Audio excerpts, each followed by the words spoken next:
સ્વાગત છે મિત્રો ગુજુગાન ચેનલમાં।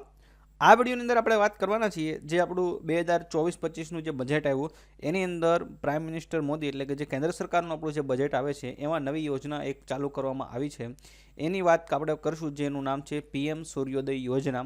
તો આ વિડીયોની અંદર આપણે માહિતી મેળવશું પીએમ સૂર્યોદય યોજના શું છે, કોણ કોણ આ યોજનાનો લાભ લઈ શકે, શું આના તમને બેનિફિટ થાય છે અને આ યોજનાનો તમે લાભ લેવો હોય તો તમે કઈ રીતે ફોર્મ ભરી શકો અને કઈ રીતે આખી પ્રોસેસ તમારે કરવાની હોય છે એની વિગતવાર માહિતી આપણે આ વિડીયોમાં જોશું।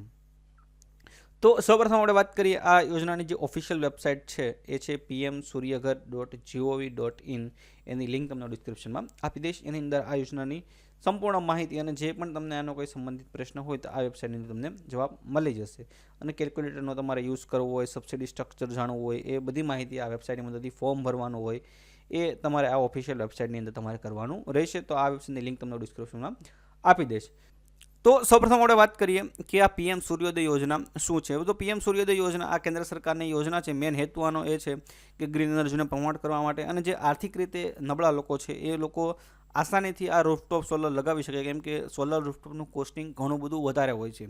જે આર્થિક રીતે લોકો જે નબળા હોય છે, જેની પાસે પૂરી સ્પેસ હોય છે પણ આ લગાવવા માટે ઘણું બધું કોસ્ટિંગ થતું હોય છે, તો એ કોસ્ટિંગને આર્થિક રીતે સપોર્ટ કરવા માટે સરકાર દ્વારા જે એનો ખર્ચ થતો હોય છે એમાં તમને અલગ અલગ જે તમે પ્લાન્ટ લગાવો હોય 1 કિલોવોટનો, 2નો, 3નો, એ પ્રમાણે તમને સરકાર છે સબસિડી આપવામાં આવે છે। કેટલી સબસિડી આપવામાં આવે છે એની વાત આપણે આગળ કરશું, પણ સરકાર ટૂંકમાં જે નબળા લોકોને છે પ્રોત્સાહન રૂપે એ પોતે આ સોલર રૂફટોપનું લગાવે એની માટે સરકાર દ્વારા સબસિડીના હેતુથી આ યોજના છે એ શરૂ કરવામાં આવી છે। આ છે સૂર્યોદય યોજના।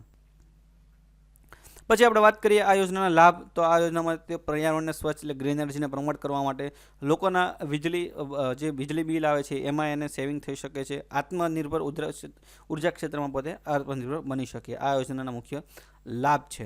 પછી આપણે વાત કરીએ કે આ યોજનાનો લાભ છે કોણ કોણ લઈ શકે છે, કોણ કોણ આ યોજના માટે ફોર્મ ભરી શકે છે। આ યોજના માટે ભારતનો નાગરિક જે આપણે ડિસ્કસ કરતા નથી એ ઓલરેડી હોવાના જ છે। પછી છે આ યોજના માટે વાર્ષિક આવક છે 1 લાખથી 1.5 લાખની વચ્ચે હોવી જોઈએ, તેનાથી વધારે હોવી જોઈએ નહીં, બરાબર છે।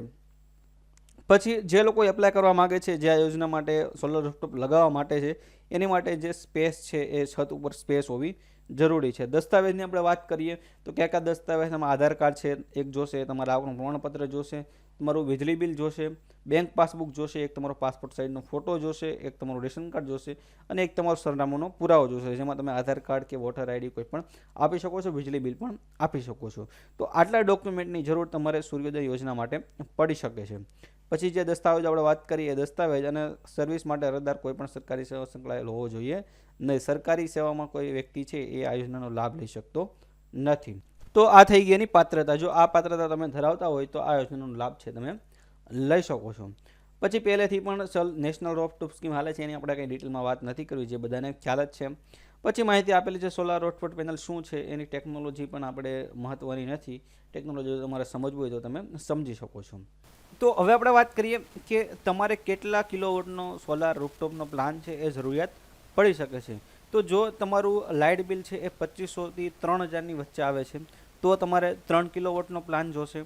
જો તમારું લાઇટ બિલનું કોસ્ટિંગ છે એ 1500થી 2000ની અંદર આવે છે તો તમારે 2 કિલોવોટનો જોશે। અને જો તમારું લાઇટ બિલનું કોસ્ટિંગ 500થી 1000 રૂપિયા હોય તો તમારે 1 કિલોવોટનો પ્લાન છે એ લગાવવો પડશે। એટલે જે તમારી રિક્વાયરમેન્ટ હોય એ પ્રમાણે તમારે લગાવવો જોઈએ। જો તમારું લાઇટ બિલ છે એ 3000થી વધારે આવે છે તો તમારે 3 કિલોવોટથી વધારે છે એ સોલાર રૂફટોપના પ્લાનની જરૂરિયાત પડી શકે છે।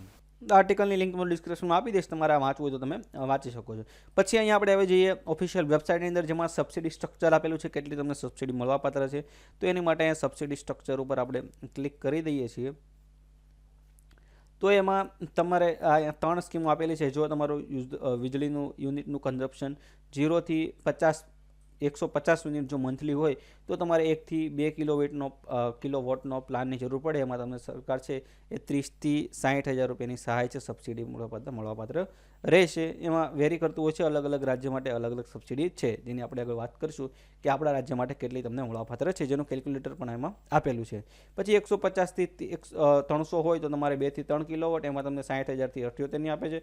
અને જો તમારે 300 યુનિટથી વધારે વપરાશ હોય તો તેની માટે 3 કિલોવોટથી વધારે અને હવે તમને 78,000ની સહાય છે એ મળવાપાત્ર રહે છે. આ એનું સબસિડી સ્ટ્રક્ચર છે. હવે જો તમારે આ યોજનાનો લાભ લેવો હોય અને તમારે કેલ્ક્યુલેટ કરવું હોય કે તમને કેટલી યોજના આમાં છે, કેટલી તમને સબસિડી મળવાપાત્ર રહેશે અને કેટલા તમારે આપવાના છે, તો એની માટે અહીંયા કેલ્ક્યુલેટર આપેલું છે. તો અહીં આપણે કેલ્ક્યુલેટર ઉપર ક્લિક કરી લઈએ છીએ. આ વેબસાઇટની લિંક પણ તમને કેલ્ક્યુલેટરની લિંક પણ તમને ડિસ્ક્રિપ્શનમાં હું આપી દઈશ. તો અહીંયા આપણે આપણું સ્ટેટ સિલેક્ટ કરી લઈએ છીએ. અહીંયા અલગ અલગ સ્ટેટ માટે અલગ અલગ સ્કીમ હોય છે, એટલે આપણે અહીંયા ગુજરાત માટે છે થોડું વેરી કરતું હોય છે. ઠીક છે, તો આપણે અહીંયા જરૂરિયાત છે રેસિડેન્શિયલ માટે. આપણું મંથલી બિલ છે માનો કે 2,000 રૂપિયા લઈને આપણે હાલીએ છીએ. પછી કેટલા સ્ક્વેર મીટર માટે, તો આપણે 2 કિલોવોટનો જો પ્લાન લગાવવો હોય તો 200 સ્ક્વેર ફીટ જમીન જોઈએ. 1 માટે 100 જોઈએ, 2 માટે 200 જોઈએ અને 3 માટે 300 જોઈએ. કેટલા તમે ઇન્વેસ્ટ કરવા માગો છો, તો આપણે માની લો કે 50,000 અહીંયા લખી નાખું છું. પછી આપણે 2 કિલોવોટનો પ્લાન લગાવવો છે. સેન્કશન પણ આપણી પાસે 2 કિલોવોટનો છે, તો આપણે કેલ્ક્યુલેટ કરી લઈએ છીએ. તો 2 કિલોવોટની આપણે વાત કરીએ તો ટોટલ એસ્ટિમેટ કોસ્ટ થાય છે તમારું 50,000, જેમાં તમને સરકાર દ્વારા 30,000 રૂપિયાની સબસિડી મળે છે. 20,000 રૂપિયા છે એ તમારે પે કરવાના રહેશે. એની માટે તમારે 113 સ્ક્વેર ફૂટ જગ્યા છે એ જરૂર પડશે. એમાં ઇલેક્ટ્રિક જનરેશનની વાત કરીએ તો કેટલો પાવર તમારે જનરેટ થશે, એમાં 4.32 કિલોવોટ પર ડે, એટલે કે 4.32 અને 1576 યુનિટ છે, સોરી કિલોવોટ પર યર, આટલી વીજળી છે એ તમને મળી શકે છે. જેમાં તમે કેટલું સેવ કરો, દિવસમાં તમે 12.96 રૂપિયા અને વર્ષના તમે 4730 રૂપિયા છે એ સેવ કરો છો. આમાં એવું હોય છે, માની લો કે તમારી પાસે 500 યુનિટ, ઘણી વખત એવું હોય છે કે ચોમાસાની અંદર સૂર્યપ્રકાશ ઓછો હોય છે, તો ત્યારે ઓછી વીજળી જનરેટ થતી હોય છે. માનો કે 100 યુનિટ થયું તમારું મહિનાનું અને તમારે રિક્વાયરમેન્ટ છે 150 યુનિટની, તો 50 છે તમારે સરકાર પાસે લેવાની હોય છે. ઘણી વખત એવું થાય કે તમે તમારો ખર્ચો છે કોઈ મંથમાં તમે બહાર ગયા છો, તો 100 યુનિટનો જ ખર્ચો છે અને તમે પ્રોડ્યુસ કરી છે 150 યુનિટ, તો 50 છે તમે સરકારને વેચી પણ શકો છો. તો એ બધું છે જે તમારી રિક્વાયરમેન્ટ પ્રમાણે હોય છે. જો તમારે વધારે થાય તો તમે વેચી શકો છો અને તમારે ઘટ પડે તો તમે એને લઈ પણ શકો છો. તો એવી રીતે હોય છે, કેમ કે ચોમાસામાં ઘણીવાર તાપમાનમાં વાદળછાયું વાતાવરણ હોય, બરાબર છે, એટલે એ પ્રમાણે છે આનું કોસ્ટિંગ થતું હોય છે. આ વાત કરીએ આપણે કેલ્ક્યુલેટરનું કઈ રીતે આખું કોસ્ટિંગનું કેલ્ક્યુલેશન થતું હોય છે. હવે આપણે વાત કરીએ જો તમારે આ યોજના માટે ફોર્મ ભરવું હોય તો તમે કઈ રીતે ભરી શકો. તો એની અંદર એની માટે અહીંયા લોગિન છે, એમાં કન્ઝ્યુમર લોગિન, એની ઉપર તમારે આવી જવાનું છે. અહીંયા તમારે રજિસ્ટર કરવાનું રહેશે. એમાં તમારું state, election, company, mobile number અને આખી બહુ મોટી પ્રોસેસ હોય છે, જે આપણે આ વિડીયોમાં વાત નથી કરતા, કે અલગ વિડીયોમાં વાત કરશું કે તમારે આનું ફોર્મ ભરવું હોય, એપ્લિકેશન આપવું હોય તો તમે કઈ રીતે કરી શકો. પણ આ વેબસાઇટની મદદથી છે તમે અહીંથી જે તમને બધી માહિતી આપી છે એ તમારે ભરી દેવાની હોય છે. સ્ટેપ 2માં તમારે કન્ઝ્યુમરની માહિતી અને એ માહિતી નાખવાની હોય છે. પછી તમારે વેઇટ ફોર અપ્રુવલ માટે વેઇટ કરવાનું હોય છે, અને તમારે અપ્રુવલ થઈ જાય એટલે તમને છે એ તમારી સબસિડી છે એ આવી જશે અને તમે ઇન્સ્ટોલેશન પણ તમારું થઈ જશે. તો એવી રીતની આખી પ્રોસેસ હોય છે. આપણે ડિટેલમાં પ્રોસેસ છે એ કંઈક અલગ વિડીયોમાં ડિસ્કસ કરશું. ટોટલ 6 સ્ટેપ છે એ તમારે કમ્પ્લીટ કરવાના હોય છે આનું ફોર્મ ભરવા માટે. ઠીક છે, તો આ વિડીયોની અંદર આપણે વાત કરી જે PM સૂર્યોદય યોજના વિશે છે, કોણ કોણ આનો લાભ લઈ શકે, શું આ યોજનાનો હેતુ છે, કઈ રીતે આનું તમે ફોર્મ ભરી શકો છો, આ યોજનાની પાત્રતા શું છે ને કેટલો તમને આની અંદર બેનિફિટ થઈ શકે છે. બીજા આના સંબંધિત જો તમને કોઈ પ્રશ્ન હોય તો તમે મને કોમેન્ટ સેક્શનમાં જણાવી શકો છો. તેનો જવાબ દેવા હું પૂરતો પ્રયત્ન કરીશ. આ વિડીયો જોવા માટે તમારો ખૂબ ખૂબ આભાર.